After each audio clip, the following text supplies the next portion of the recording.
بالحکمہ، پہلے نمبر پر wisdom use کرو جب تم نے اللہ کے راستے کی طرف بلانا ہے، والموعظۃ الحسنہ، اور دوسری شرط قرآن نے یہ رکھی ہے کہ عمدہ طریقے کی نصیحت کرو کہ جو آپ کے پاس بیٹھنے والا ہے وہ آپ کو اپنا ویل وشر سمجھے، وہ یہ سمجھے کہ یہ میرا خیر خواہ ہے، پھر وہ آپ کی بات کو غور سے سنے گا۔ تو صوفیاء کرام نے اسی پیٹرن پر لوگوں کی اصلاح کا فریضہ سر انجام دیا، اور اس کا نتیجہ کیا نکلا؟ اگر آپ صرف سب کانٹیننٹ کو دیکھیں،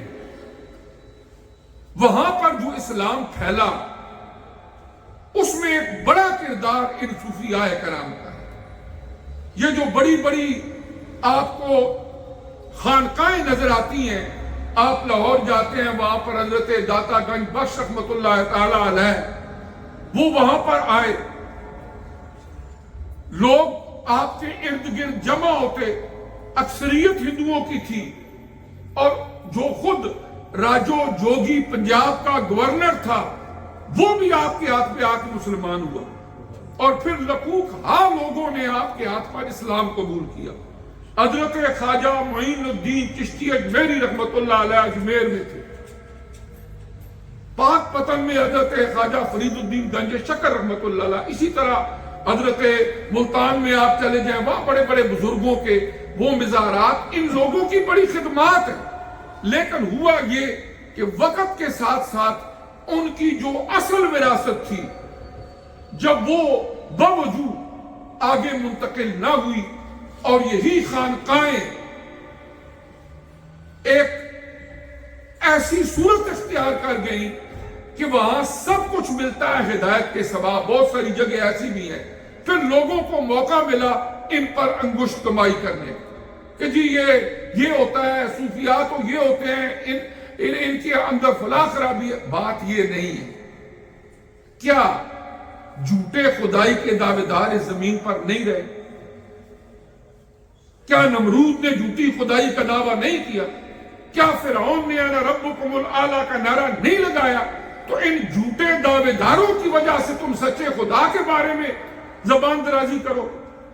کیا دجال اور جھوٹی نبوت کے دعوے دار نہیں رہے؟ تو اس کا مطلب یہ ہوا کہ تم سچے نبیوں کی شان میں گستاخی کرو گے۔ اسی طرح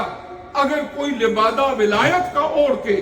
کوئی غلط کام کرتا ہے، اس کی مذمت ضرور کرو، لیکن اس کا ہرگز یہ مطلب نہیں کہ وہ اولیاء کرام، وہ صوفیاء کرام، وہ بزرگان دین جنہوں نے دن رات کاوشیں محنتیں کر کے اس دین اسلام کی خدمت کی، کروڑ انسانوں کے دلوں کے اندر اسلام کی شمع فروزہ کی، تم ان کے بارے میں کوئی زبان درازی کرو۔ ان اللہ تبارک و تعالیٰ کے، اسی لیے اقبال نے کہا تھا نا کہ میراث میں آئی ہے تجھے مسند ارشاد، زاغوں کے تصرف میں عقابوں کے نشیمن۔ اور ایک دوسرے موقع پر انہوں نے کہا تھا کہ حریف اپنا سمجھ رہے ہیں مجھے خدایان خانقاہی، انہیں یہ ڈر ہے کہ میرے نالوں سے شک نہ ہو سنگ آستانہ، خبر نہیں کیا ہے نام اس کا، خدا فریبی کہ خود فریبی، عمل سے فارغ ہوا مسلمان بنا کے تقدیر کا بہانہ۔ تو اس کے لیے ہے کہ اس طرح اللہ تبارک و تعالیٰ کے ان اولو العزم بندوں نے وہ کردار ادا کیا کہ جس کو دنیا کے اندر غیر مسلم مورخین نے بھی تسلیم کیا کہ اشاعت اسلام میں ان صوفیاء کرام کا ہر جگہ، جب آپ کسی بھی ملک میں جاتے ہیں، آپ ترکی چلے جائیں، آپ بغداد چلے جائیں، دیگر ملکوں کے اندر چلے جائیں، وہاں پر آپ کو بے شمار صوفیاء کرام ملیں گے کہ جن کی ایک ہسٹری ہے اشاعت اسلام کی، انہوں نے برکات نبوت میں سے حصہ پایا، اپنے دلوں کو اس نور نبوت کی کرنوں سے جگمگایا، اور پھر آگے اس کو تقسیم کیا، اور یہ سلسلہ تا قیام قیامت جاری و ساری رہے۔